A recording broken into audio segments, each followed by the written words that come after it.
Dajjal's dhulmic economy has already resulted in much suffering, injustice, and ruin in the world. Allah allows us to taste this suffering as a warning sign that we are headed in the wrong direction, so that we may change direction before it is too late.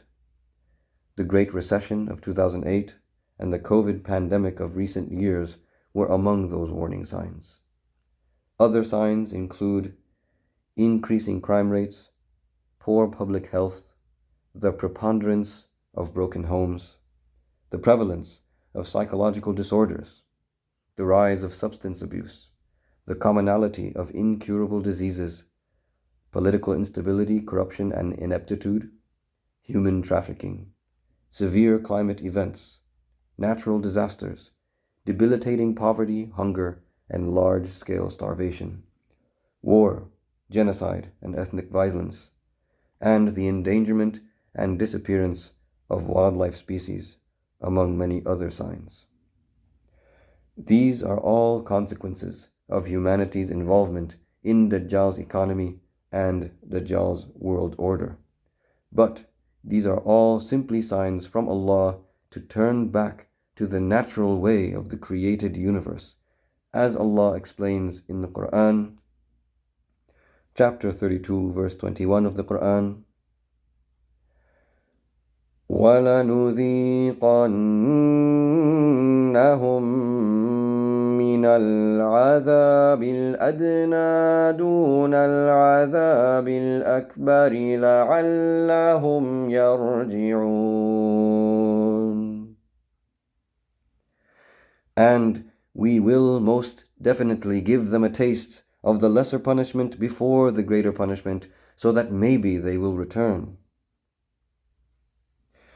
If humanity does not change direction soon enough, we will face a far greater suffering than we have ever seen historically. And due to the increasingly global nature of the world community, it will be a global catastrophe. A global economic depression or a third world war, for example, would be a major world event from which modern civilization would never recover. Allah illustrates this to us in the Quran by means of an example. Chapter 16, verse 112 of the Quran. وَضَرَبَ اللَّهُ مَثَلًا قَرْيَةً كَانَتْ آمِنَةً مُطْمَئِنَّةً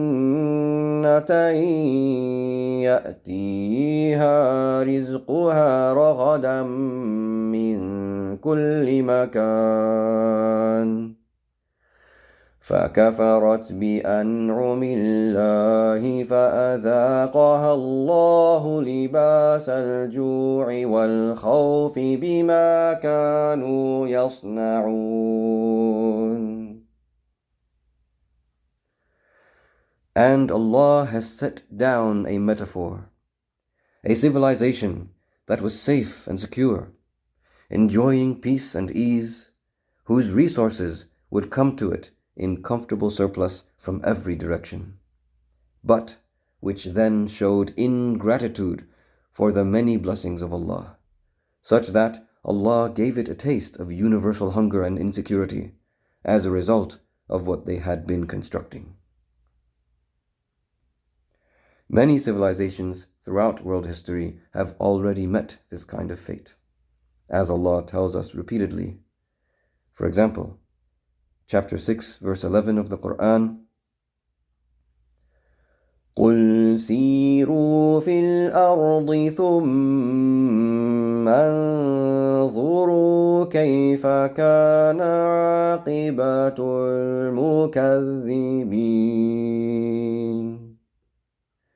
Say, go and travel throughout the earth, and then take a good look at the end result of the people who rejected the truth as though it were a lie. Do we humans today feel safe from this kind of outcome? Do we think that we are somehow special and therefore immune to the kind of fate that overtook previous civilizations and empires? Do we feel that we will never be held accountable for our willing participation in this imbalanced, dhulmic economy? The time to start changing is now. And plastic is one area in which we must start changing. Now, let us look at the role that plastic plays in Dajjal's economy and why this is categorically antithetical to Allah's world order.